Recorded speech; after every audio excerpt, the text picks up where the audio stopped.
Hey everybody, today I want to restore one of these very nice looking silicone graphics O2 workstations.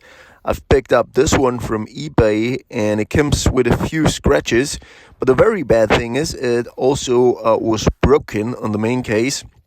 I already glued it on the inside, but it still has holes, and I want to fill up this and I want to make this box look like new. By the way, I also want to change the logo from the old logo style to a new one. Therefore, I will start with removing the main logo. So, removing the main logo is very simple because it's simply just glued to the inside, and now I'm gonna shave down the edges of the logo hole just to make it a little bit rounder and sand it.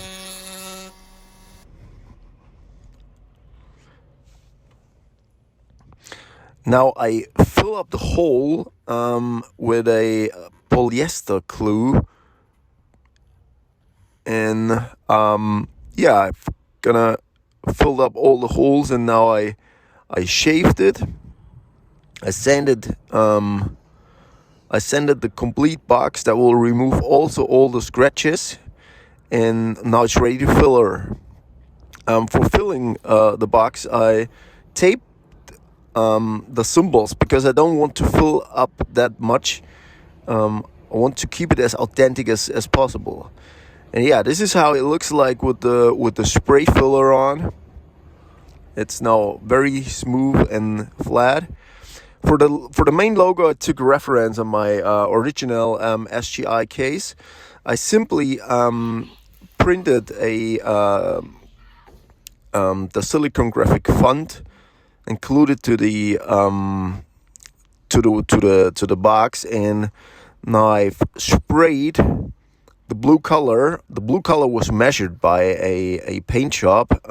They measured from the original blue and mixed a can for this O2 blue, and I simply sprayed the box completely new. Now I'm just removing the font, and yeah, this is how it looks.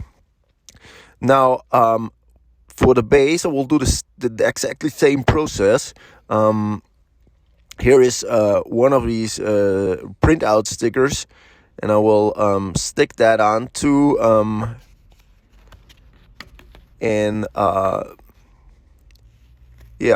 just paint it, and this is how the result looks.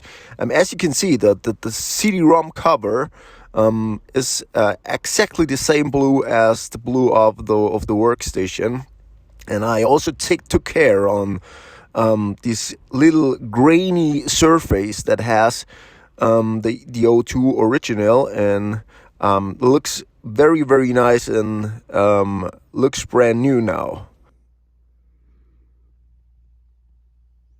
I hope you liked that video.